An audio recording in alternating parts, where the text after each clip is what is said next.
In this fast-paced world, it often seems impossible to balance what the Bible says about health and wholeness with the latest scientific information. With the help of these experts, Dr. Caroline Leaf, Dr. Janet McCarroll, and personal trainer Marty Copeland, you can begin the first steps toward health and emotional wholeness in relating to the mind, body, and spirit in this inspiring and informative series, Your Body, His Temple.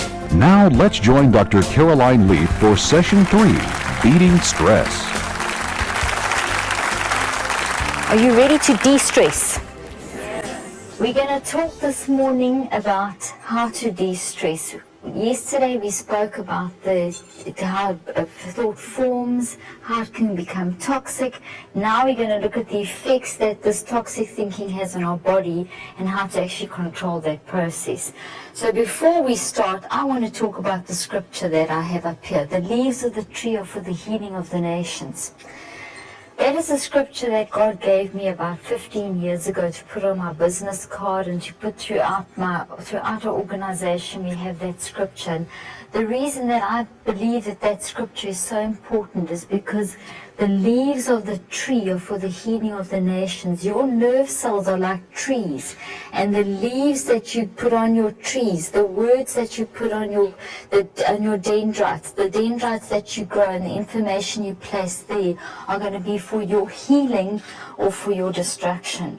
And if as individuals we are healed, if our minds are healed as individuals, and then we're going to be able to heal our nation. So the leaves of the tree, the thoughts that we put in our minds, the minds of our children, the minds of the teachers working with the children, that is what's going to heal the nation. So it's so important that we watch what we think, that we watch what we say, that we watch what we're putting inside our head.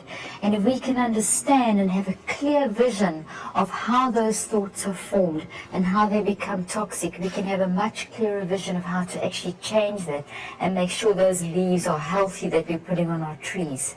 So yesterday we spoke as well about the fact that we can change our brain in 4 days. What does that mean? You can spend your entire life messing up your thinking processes, but if you start thinking correctly, if you start controlling through your free will, listening to the message from your heart, if you start doing that, you can actually change the way in which your brain circuitry functions. You can change the neural circuitry. You can change the dendrites that you're growing. You can remove thorns. You can add new branches. So you have power over the way in which your brain and your neural circuitry actually grow. And that is an incredible thing. If you think of it, you are not a victim. You're actually in control of what's going on in your brain. So you can mess it up, but within 4 days of thinking correctly, you can start cleaning up your brain. And yes, it's a lifelong process. The process of renewing the mind, which is what we're talking about here, is something that you're going to do daily, all the time, on a constant basis. So it's a constantly applying all the steps that I'm going to be teaching, the 13 detox steps, understanding how stress works, understanding how thought forms. All this together is a process of helping you to renew the process, to renew your mind. So in just 4 days, you can change the whole pattern of your brain. What you think affects your entire body. 87% of illnesses, mental, physical illnesses that we experience come from our thought life. So if we're thinking toxic, our bodies become toxic. That's just a little image showing you how the neural networks are connected throughout your entire body, which is quite incredible. Your brain speaks to your body, your body speaks to your brain. The mind-body link is constantly an ongoing thing. There's a constant conversation going on, a whole symphony of chemicals playing through your body. There's a whole electromagnetic chemical action occurring in your body 24 hours a day, all the time, communicating. And the way in which we think will affect the functioning of that whole electrical chemical cycle. So let's see what happens with stress. Stress is like a little demon in your head. Now stress is basically, if we don't understand stress, if you understand the demon, it will help you overcome it. Our people perish for lack of knowledge. If you don't understand what stress is, if you don't understand your brain, if you don't understand how thought becomes toxic, you're not going to be able to control it. So by understanding your brain, by understanding how thought forms, and by understanding the result of toxic thinking, which is stress, you're going to be able to overcome that demon, because stress is literally a demonic stronghold in your mind.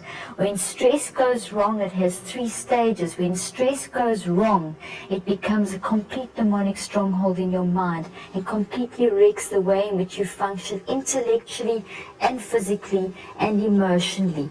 So it's something that we need to understand in order to be able to control. Let me guess, you need a couple of days off because of stress?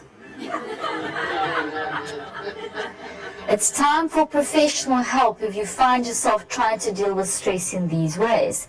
Making a list of things to do that you've already done. Filling out your tax form using Roman numerals. Taking pictures of your boss on watermelons and launching them from high places. Tattooing out to lunch on your forehead. Reading the dictionary upside down and looking for secret messages. Braiding the hairs in each nostril. Writing a short story using alphabet soup. Staring at people through the prongs of a fork and pretending they're in jail. That's my favorite. Making up a language and asking people for directions in it. Do you feel like this at work? Would you excuse me a moment? Someone's trying to get my attention. You know your family's stressed when conversations often begin with "put the gun down and then we can talk." The cat's on Valium. You're trying to get your 4-year-old to switch to decaf. No one has time to wait for microwave TV dinners. Family meetings are often mediated by law enforcement officials. Woman remarks for high stress days. Well, this day was a total waste of makeup. Allow me to introduce myself. Stress is when you wake up screaming and you realize you weren't even asleep. Chaos, panic, disorder, my work here is done. Earth is full, go home. Is it time for your medication or mine? I'm not tense, just terribly, terribly alert. That's my favorite. Welcome to Stress City, population too many to count.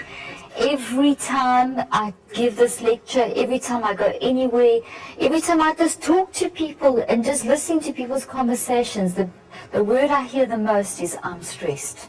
I'm busy, I'm stressed, too much to do, I'm exhausted.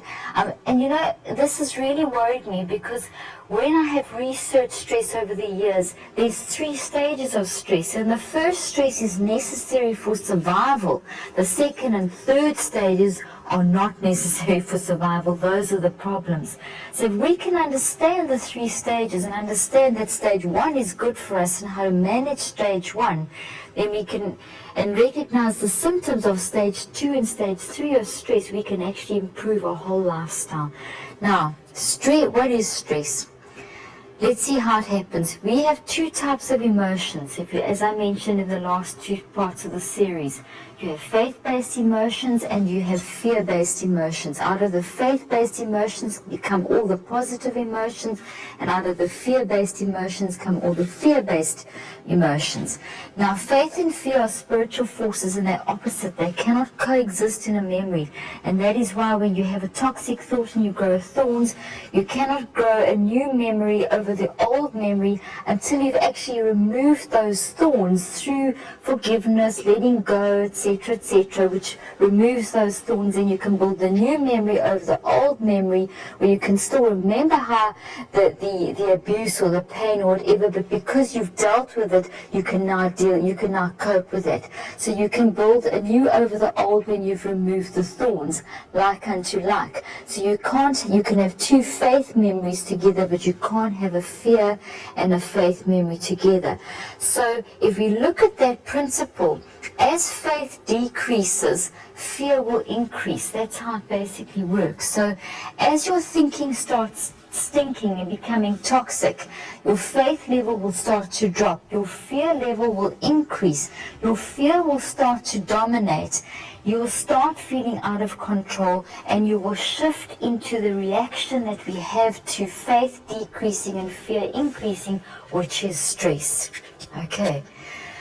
What is stress? Stress is the mind and body's reaction to any kind of pressure that will disrupt the normal functioning of the body. It's the way that your deep limbic system, deep down inside your brain, all those colored parts of your brain, your chemical factory and the doorway and the corpus callosum and the hippocampus, all those areas over there, they will take your thought life and they will translate that into a physical reaction in your body. So if your thought life is healthy, that physical reaction in your body will be healthy. If your thought life is toxic, the translation will be into an unhealthy, bad stress, the stage 2 or 3 levels of stress. So, fear is the root of stress. All stress has a root. Fear is a spiritual force. It's the opposite of faith, as I've already said. So the root of all stress is fear-based. So whenever our body starts moving into a toxic state, with thought patterns going into our physical state in our body and a physical state in our mind, it comes from the root of fear. Now, the only way that Satan has access to the internal state of your mind is through your 5 senses. I mentioned that yesterday. So your 5 senses are your entrance points.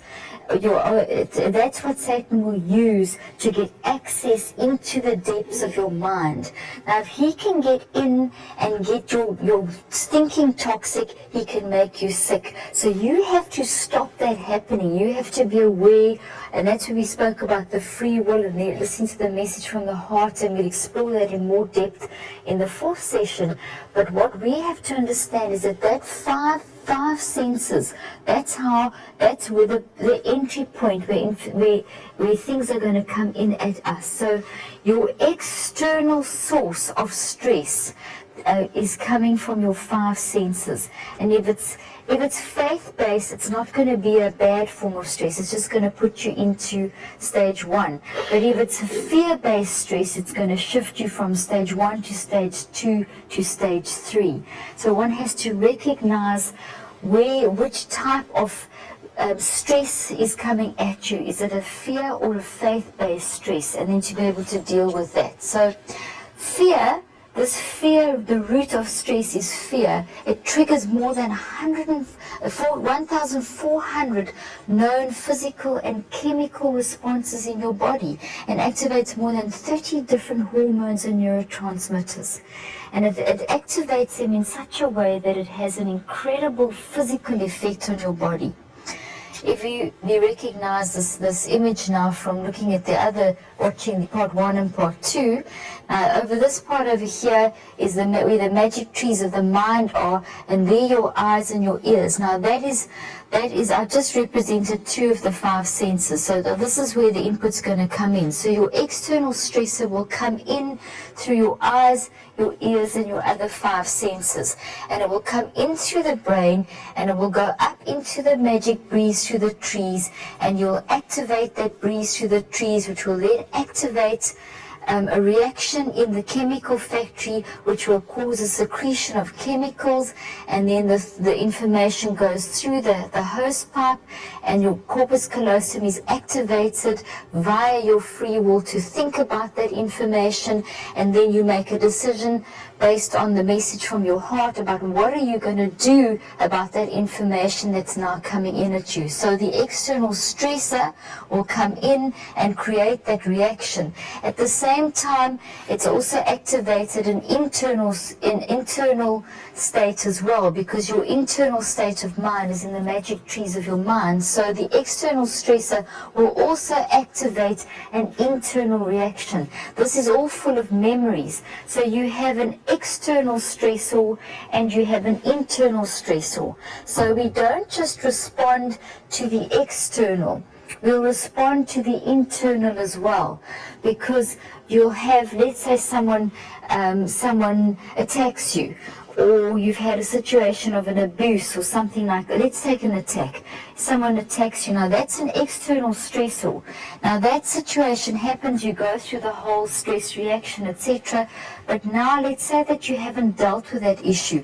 You would have then built a memory, a stronghold, a toxic stronghold in your brain, that whenever you're in a similar environment or something reminds you of that attack, that negative toxic stronghold will be reactivated, and in the absence of the external stressor, the internal stressor will put you into the same state. So in other words, if you don't deal with, if someone has hurt you and you haven't forgiven them, if you're bitter towards someone, if you have anger in you, all of those are actually toxic thoughts, which are actually internal stressors, because they will constantly keep your body in a state of stress, shifting over to stage 2 and 3 of stress if you don't get rid of them. I said in the previous session that if you don't deal with a toxic thought, it's going to make you sick. The reason it makes you sick is because those toxic thoughts that you keep activating cause a chemical reaction and an electrical reaction in your body, and that's what we're going to explore today. And it will give you even more reason to release and all these toxic thoughts that you have in your brain, because every time you reactivate them, you're putting your body back into stage 2 and stage 3 of stress, which is a very unhealthy state. Now, the road to overload. The stressor, as I said, can be an internal from something in your mind or external from something out there. It can be something that you've perceived. It can be just going into a room and seeing a person maybe look at you funny can put you into a state of stress, because you have a perception in your amygdala. Remember the amygdala, that little almond where the library books are, can activate a whole stress response in your body, because it can activate this whole thought pattern that this person doesn't like me, or this person's cross with me, or a whole reaction.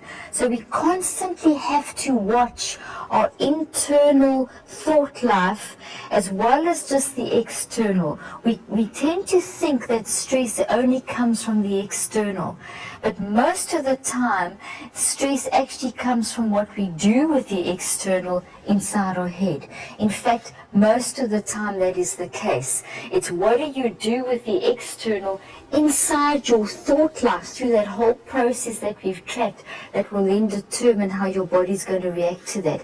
And you have the choice, as your mind starts thinking all these negative things, you have the choice with your free will to be able to stop that stress reaction happening in your body. So let's see what happens here. There are 3 stages of stress, as I've mentioned. The first stage we call the alarm stage, the alarm reaction. This is where the stress cycle starts. This is the thing that we need when the lion chases you. This is what you need if suddenly you've got to swerve your car, or the kind of thing where you need to, say, have a sudden burst of energy. You are in stage 1 of stress at the moment while you are listening to me, because your brain needs to shift into stage 1 of stress in order to be able to take all the information in that I'm giving you and to be able to build those memories. So you need to be alerted, you need to be activated. Stage 1 of stress basically releases chemicals into your brain, and that whole thought formation process, as the information goes in through the doorway and through that whole process, that is basically part of stage 1 of stress, because the chemicals that are released there will alert and help with memory building, help you to focus, help you to concentrate, it helps to activate your prefrontal cortex, which is in the front of your brain over here. It helps your deep limbic system to actually be active, to be able to help you to release the correct chemicals. It helps all the different parts of your brain to actually work together to be able to help you to focus and concentrate. Now that is a good thing. And let's see how we feel at that stage. Your heart will beat stronger, your blood will rush to to the muscles away from your stomach. The blood sugar will rise. The fats are released into the bloodstream for energy. Chemicals are released to make the blood clot faster. You become alert, strong, focused, and memory building starts. Now let's have a look in terms of the nerve cell. We're going to come back to that point in a moment. So in other words, when you're in stage 1 of stress, your nerve cells, there's a nerve cell, is able to actually grow dendrites very effectively and very efficiently. But the problem comes in, so you'll build nice, good, strong memories. The problem comes in is that if you stay in stage 1 of stress for too long. So let's have a look at the exact details of stage 1 of stress. Because if you stay in stage 1 of stress for too long, you're going to shift over into stage 2 of stress, and you're going to start making your toxic thinking worse, or you're going to create another toxic thought. If you have a look over here, the information now, let's take as the situation of someone attacking you. I'm going to track you right back, and if someone comes up to you and attacks you, you're going to have to be able to, or the lion chases you, or in the situation that you're in now where you're listening to information. Information is coming in at you. It's going to go in through the chemical factory, into that whole process I've tracked, and what's going to happen is that you're going to get a reaction sent back from the internal thought life where your magic trees of your mind are, and back into the chemical factory. And your chemical factory, your hypothalamus specifically, is a responder to your emotional state. It's a responder to the attitude that was activated there. So let's say now that, let's take a simple example of you listening to me now. The information would have come in, and you would have activated an attitude of, well, you've heard a bit of this last night, now there's new information coming in, and I'm excited about this, I've got a positive attitude, I hope this is happening, and that will then send a message down to the hypothalamus that this is great, let's prepare to build memory, and chemicals will actually start to be secreted. The first chemical that will be secreted is this yellow chemical over here. Now that chemical over there, in small quantities, in the right quantity, is an excellent chemical to start building memory. And it will drop down into the amygdala, and it will go through with the electrical activity and will help to build the whole memory, to get the memory, the dendrites growing onto the magic trees of the mind. That's absolutely great if that happens. However, let's say that you feel very anxious and you can't remember what I said last night, or weren't able to process it, or you're just having a bad day and you're battling to concentrate. Then what would happen is that that yellow chemical would drop down into this part of your brain over here, which is called the pituitary. And what will happen there is that the chemical will drop down into there, and it will cause the pituitary gland to release that red chemical over there. Now, when you're starting to feel a little anxious, when you are moving over from being alert to shifting to feeling slightly anxious, what will happen is that too much of the yellow is secreted, and that then becomes, when it shifts into that formula, when it shifts into a slightly larger quantity, it becomes the chemical of negative expectations. So it shifts from being a good chemical that builds memory to a chemical of negative expectations. So that yellow chemical over there shifts and changes its formula because it's more of it. And it drops down into the pituitary, and it signals the pituitary gland to secrete that red chemical in large quantities, and that's called the fear hormone. That red chemical over the ACTH is called the fear hormone. So that yellow in large quantities is called the chemical of negative expectations, and that red chemical in large quantities is called the chemical of fear, or the hormone, chemical ACTH, the hormone of fear expectation. Now, in small quantities, they're absolutely fine. They are necessary for, as I said, for memory building, to be alert, to be focused, to make you strong, on the ball, awake. But when they exceed their limit, they start becoming negative. Let's now talk about stage 1 first before we go into the negative side. Let's talk about the normal cycle, the stage 1 cycle. So you're positive, you're learning, the information's gone in, the yellow chemical's being secreted in the right amounts, the information's flowing through. That yellow chemical will automatically, and the memory's building, but the yellow chemical will automatically cause a little bit of the red chemical to be secreted, just the right amount, not the amount that's going to shift you into fear, just the right amount to keep you alert, to keep your whole body involved in the process of learning. That drops down into the, over to here, on top of these are the kidneys, and on top of the kidneys we have the adrenal glands. Now that red chemical will flow down here and will stimulate the adrenal glands, which sit on top of the kidneys, to secrete those little red and purple and blue bubbles over there, and that's adrenaline and cortisol. And you need that. You need cortisol's fantastic for, in small quantities, for helping to build memory. Adrenaline keeps you alert, keeps you focused, all in small quantities.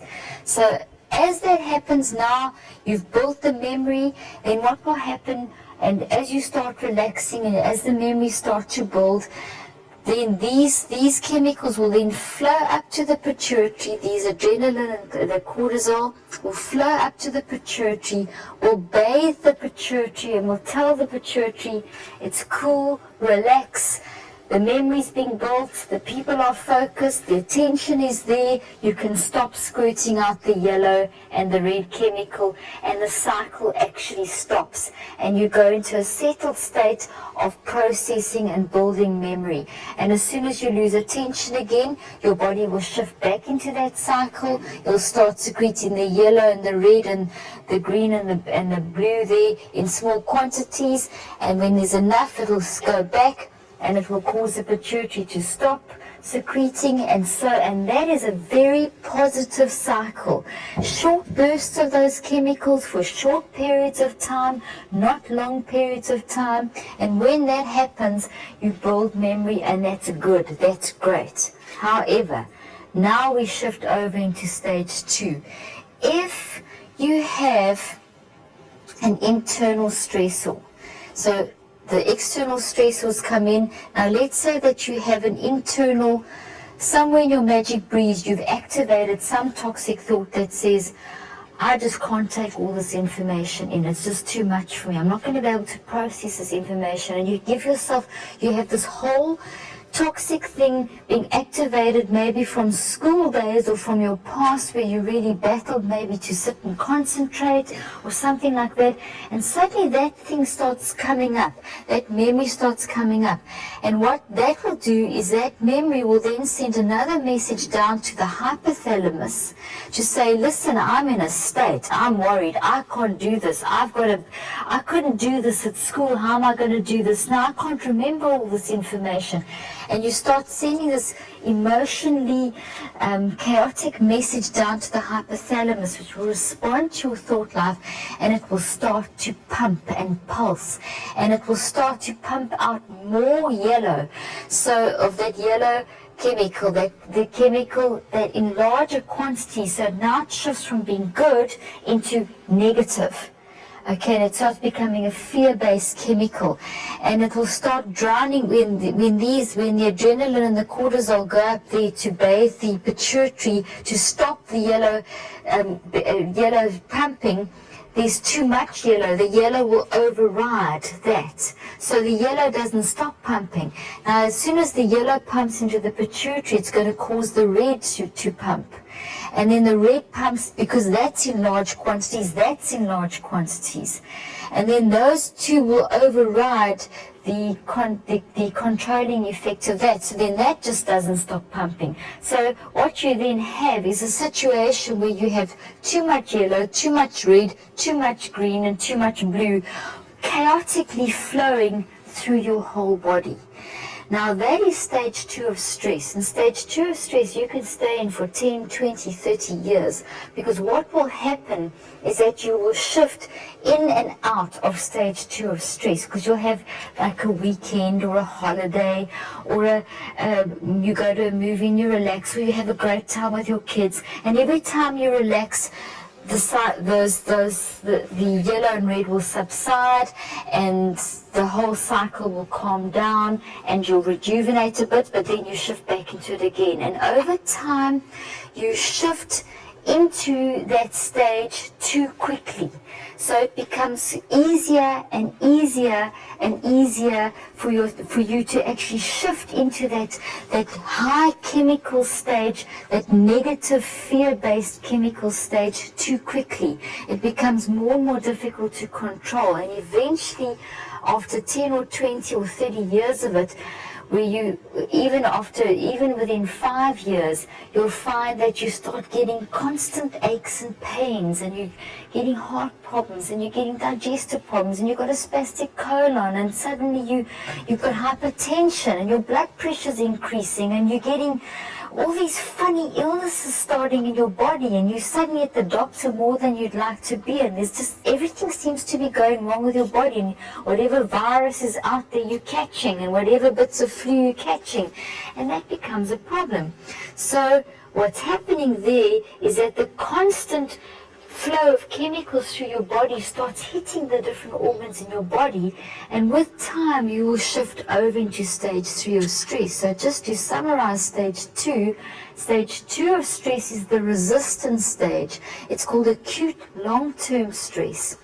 It's where the negative feedback loops are blocked. They don't actually work. In other words, that the blue and the red, when it flows up there, it doesn't work. That's the negative feedback loop that says it's okay, we've got enough chemicals, we're focused and alert, it stops working. And when it stops working, you have a big problem over here, because then this is going to carry on pumping, as I've said. So stage 2 is where it just doesn't stop pumping.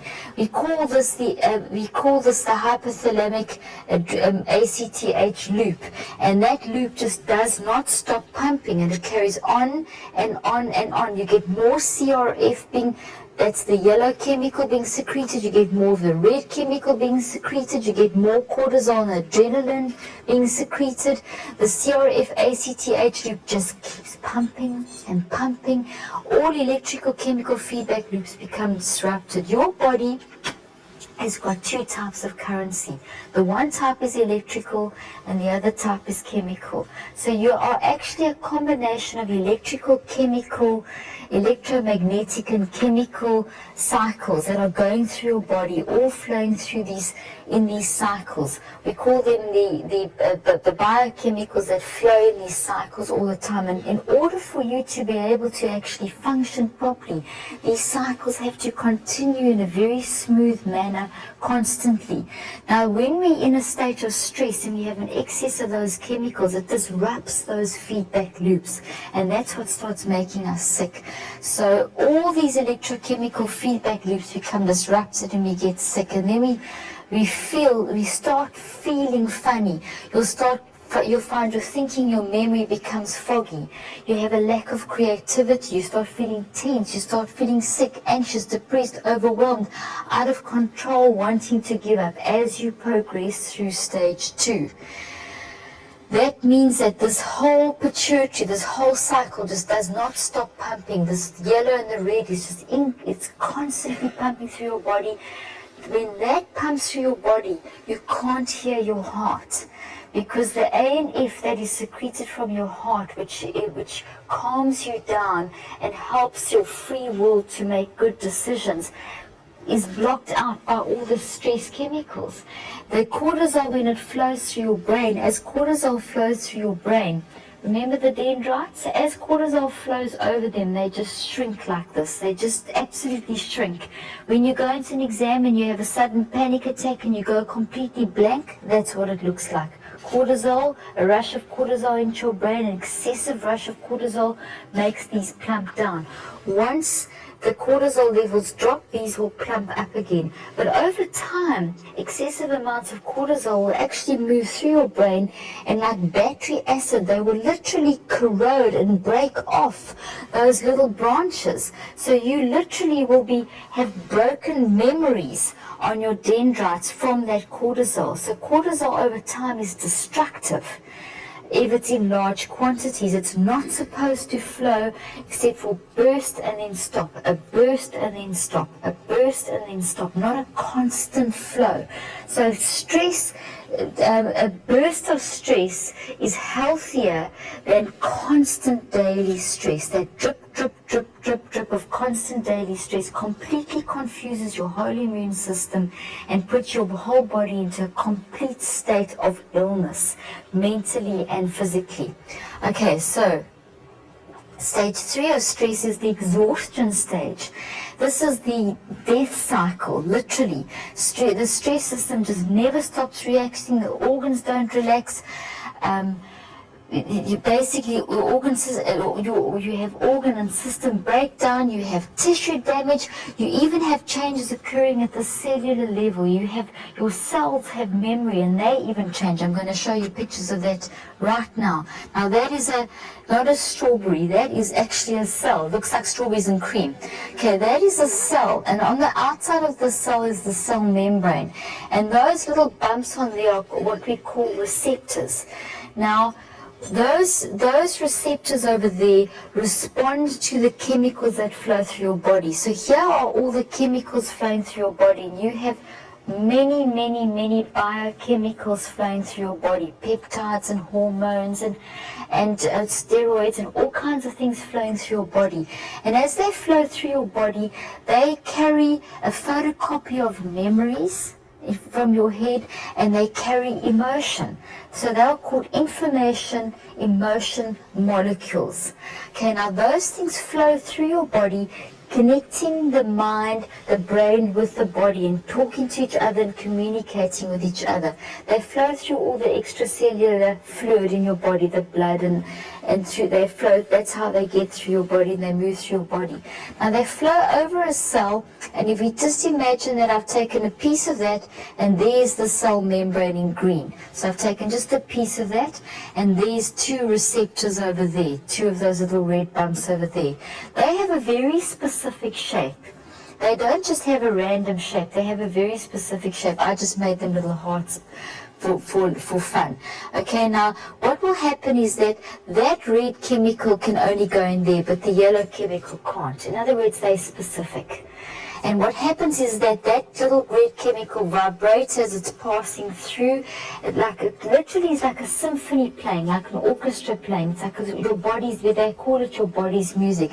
And it vibrates, and as it passes over the receptor, it passes over, and then that will have a corresponding vibration which will match, and then it will go into the correct place, go into the cell, drop its information there, so metabolism can happen, life can happen, the cell can function like it should, growth, repair, whatever the cell needs to be doing, and then it passes back out again and goes and moves through the body.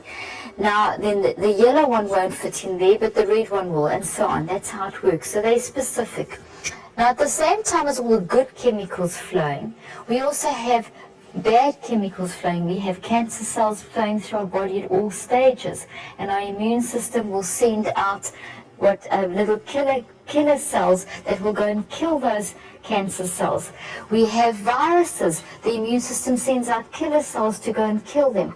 But if you are stressed, what will happen is that let's start with the not stressed. If you're not stressed, the little cancer cell the little cancer chemical cell will float past you, will try and get in, but it can't get in because you've got a nice healthy cell receptor, and it will go on, and the immune system will come and kill it and get rid of it.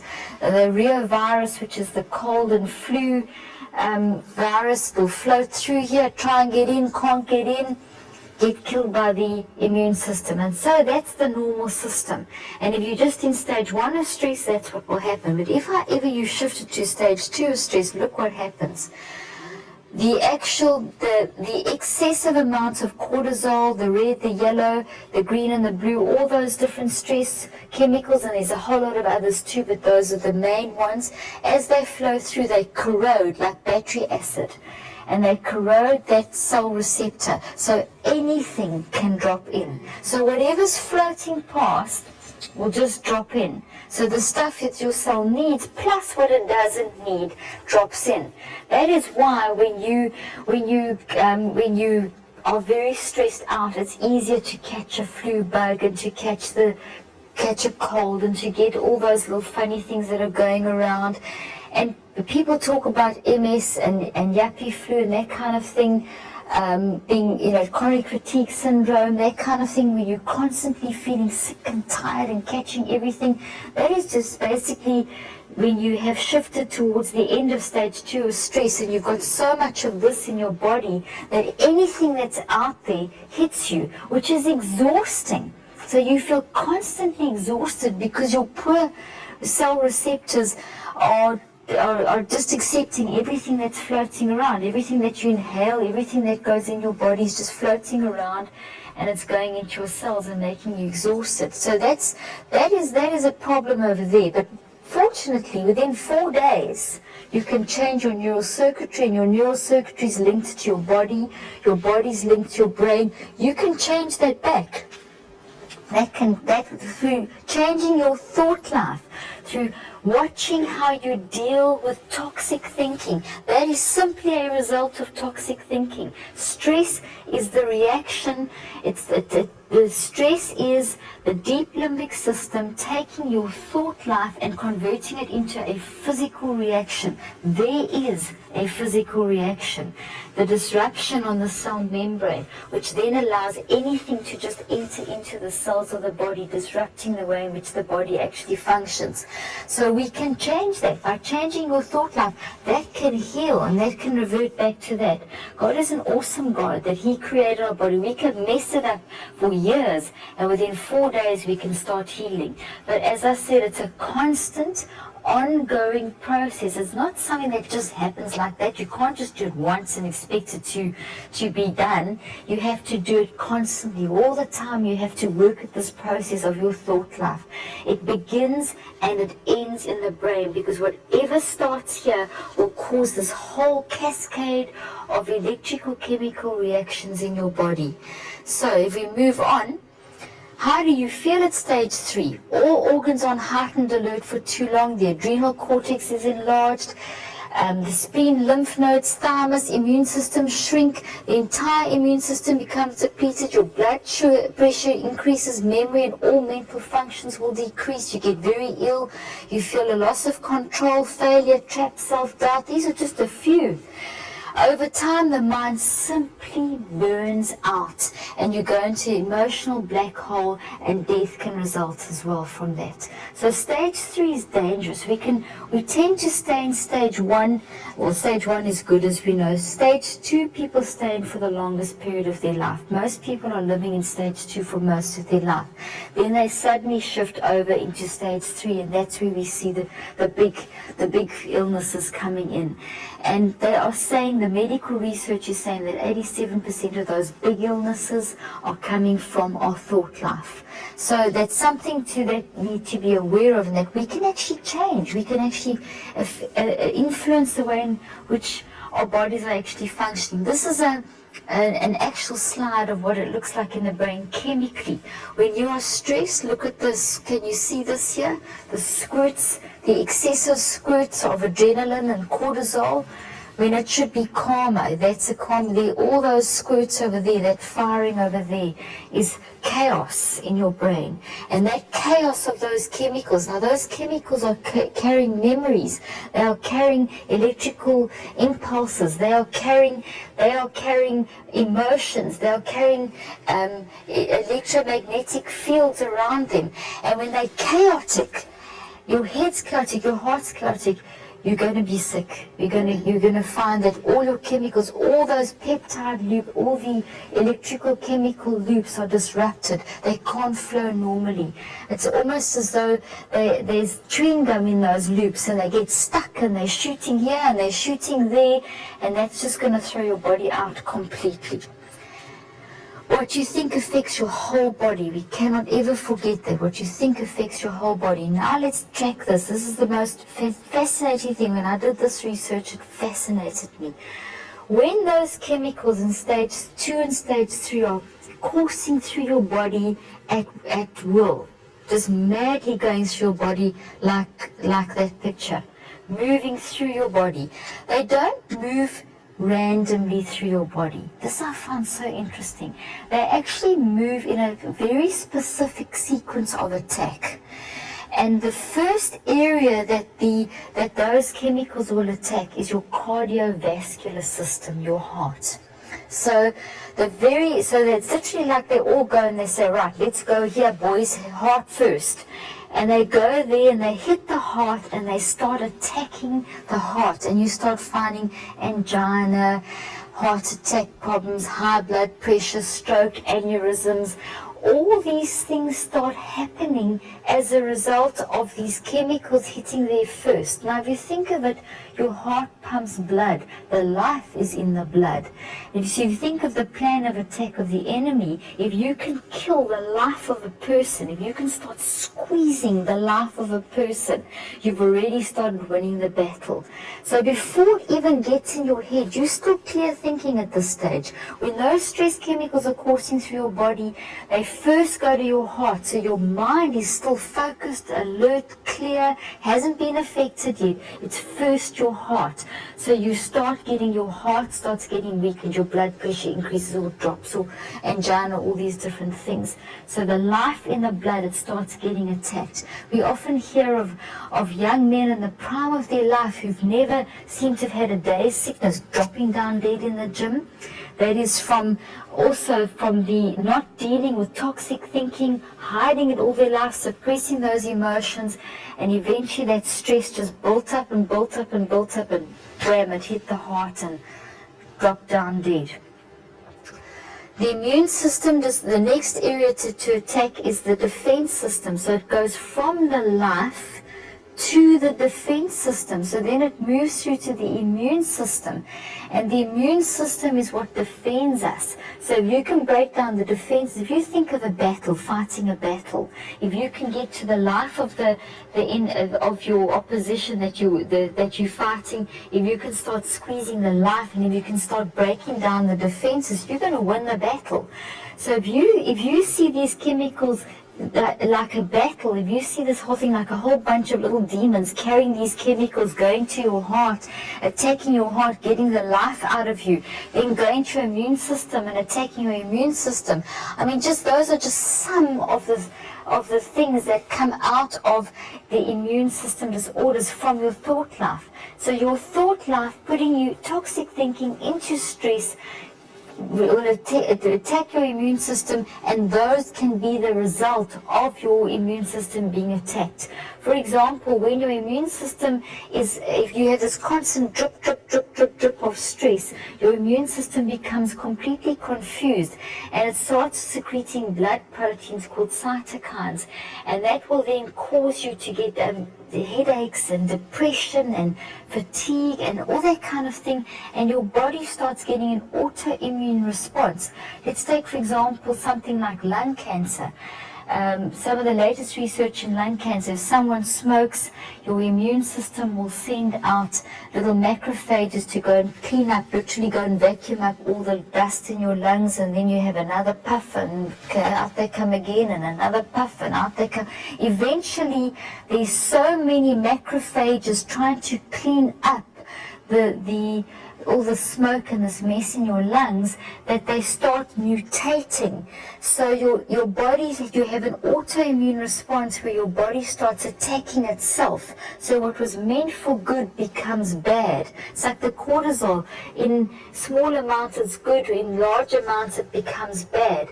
And then they mutate, and that basically causes lung cancer. And that's the macrophages move through your whole body, and that's why often from lung cancer it metastasizes through to the rest of your body or moves to the rest of your body, and you get so many other parts of your body being affected by cancer as well. They have done direct research linking cancer to your thought life.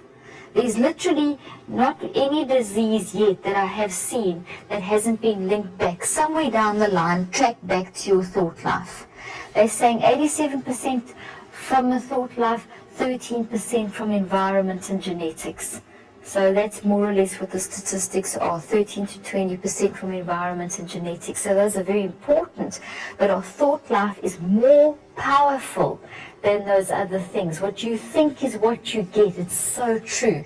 Then it starts hitting by this stage. Your life is getting sucked out of you, your defense systems have been broken, and now it hits your brain. Now you start getting the central nervous system problems. So you start getting depression, phobias, panic attacks, fatigue, lethargy, exhaustion, insomnia, lack of peace, fog thinking, poor memory. All these things start hitting you. And by this stage, depression can really become a big issue, because now you really, by this stage you're feeling sick because those things have really got going. I just want to make a point here. Not everyone will have a problem there and there and there. It depends where your genetic weakness is. Because of original sin, we are not perfect in our bodies. So we have genetic things that do come through in our bodies. So if you have a great heart, then it's going to go through, make you feel a little bit of maybe high blood pressure, maybe you'll get a little bit of angina, but you won't necessarily get a heart attack. Someone who's got a weakness there may have an actual heart attack or a stroke. Stroke being a lack of blood, the blood isn't, you don't get enough blood going to the brain. In terms of maybe that it passes by your heart and goes through to the immune system, and maybe it hits your pancreas or it hits your skin or whatever. So in other words, wherever your area of weakness is, that's where you're going to see the most problems in your body. Okay, so then it may pass by both of those and you just get like nagging illnesses, but it hits your brain, and boy, then the depression sets in, and then the foggy thinking, and then the insomnia and whatever. That may be your area of weakness. A merry heart doeth good like medicine, but a broken spirit drieth the bones. Now those aren't just nice little metaphors in the Bible. God put them there. They are so filled with truth, it's unbelievable. Because if your heart, if you are happy, if your thinking is happy, that means that your heart is secreting that A and F. That means your body's at peace. That means that you're staying in stage 1 and not going to stage 2 and 3 of stress. That means that you're healthy. A broken spirit drieth the bones. When you've got that toxic thinking, you can get things like osteoporosis, because if that's your area of weakness, it's going to hit that area and you're going to get your bones are going to become a problem. Your bones are going to literally dry out. So wherever your area of weakness is, those chemicals will flow through, it will find that area of weakness, and it will cause the problem in that area of weakness. Be angry and do not sin. Do not let the sun go down on your wrath. You must never keep anger. Those toxic thinking is going to put your body into stage 2 and eventually stage 3 of stress. In the last days, men's hearts shall fail them because of fear. People drop down dead from you hear of these people with voodoo rituals, and they drop down dead from that incredible burst of fear, which will go straight to the heart. That rush of those stress chemicals ships to the heart, drop down dead. My heart is sick, withered like grass, and I've lost my appetite. When that A and F is not being released from the heart because of your toxic thinking, you feel terrible. Your whole body, you just feel like melting, withered. As a man thinks in his heart, so is he. So if you thinking in your heart and your brain and your heart, that whole link, that's who you are. As you think, I didn't say it, God said it. How you think is who you are. Out of the abundance of the heart, the mouth speaks. What's here and here is what's going to come out. And what comes out goes in again. Whatever you hear goes in through your 5 senses. So if you're speaking from a negative thought, you're going to then reinforce that negative thought. And that's not a good thing, because you're then reinforcing something on a constant negative basis. Then the next area to be hit is your digestive system. So you suffer things, constipation, diarrhea, vomit, or fertility, growth of children. Stress can reduce children's the growth hormone by 87%. It's scary. Muscular tension. How many times do we have sore necks and sore throats? Arthritis, the common cold, reovirus. That cold virus cannot get in unless you've caused those little receptors to go all rigid from a huge amount, all open from a huge amount of stress. Children, what are they doing to me? Stressing children. This is another thing. Children take 18 years for their brains to grow. It takes 18 years. So in other words, the stress that children experience is much worse than what we experience, but it's catastrophic. That's to put it mildly. What we experience as severe stress for them is catastrophic, because the brain is growing, it's in a developmental phase, it's very vulnerable, it's very susceptible. So what children go through in terms of stress is more than what adults even go through. But the behavior, the patterns for adulthood are set up in childhood. The research has shown that children that are exposed to excessive levels of stress before the age of 12, you increase their chance of cancer by 30%. Which is huge amounts. So hot housing, we get the concept of hot housing, where we try and make our children do 10 million different things and different activities all afternoon. The average child on the planet today is spending longer time in school than an average CEO of a company, of a large corporation. And they're supposed to be playing. Hot housing is where the children don't play anymore. They're just going from one extra lesson to the next, one thing, and then they come home and they blimp in front of the TV because they are so stressed out, they cannot cope with their stress. We need to teach our children to play. We need to let them get out there, roll in the sand, build sand castles, play with the dog, roll down the grass, get away from the TV, de-stress them. You cannot, the research has shown that if you try and force children to go beyond and to progress quicker through academics than what they are designed to do, you are decreasing their intellect because of stress. The stress will actually impair the central nervous system functioning, and you're actually going to impair the whole way in which they function. Research has also shown us that pregnant mothers, when they're very, very stressed out, nearly 60% of oxygen is channeled away from that baby. So the baby experiences severe stress in the womb as well. We need to be very careful about how we expose our children to stress. Children do not have the same linguistic skills as adults. They do not have those extension cords plugged into the prefrontal cortex. They do not have any parts of their brain being fully developed. So as parents, as educators, as teachers, as leaders, as pastors, we need to be able to guide our children and walk them through what they're going through. Children can't express their emotions and verbalize as well as what they can, so it'll come out in a behavioral problem. They are finding, even though ADD is 80% they're neurobiological and genetic, they are finding a lot of ADD symptoms coming from classroom-induced stress and stressful living. So we have a huge responsibility and a huge importance to reduce stress in our children's lives in terms of letting them have fun, letting them play more, giving them more love. One of the best ways of dealing with stress in children is play and love.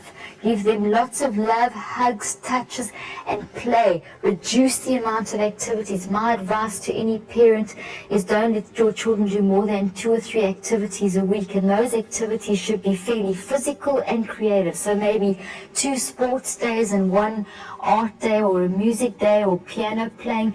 Playing the piano, playing some kind of musical instrument is a fantastic way of de-stressing.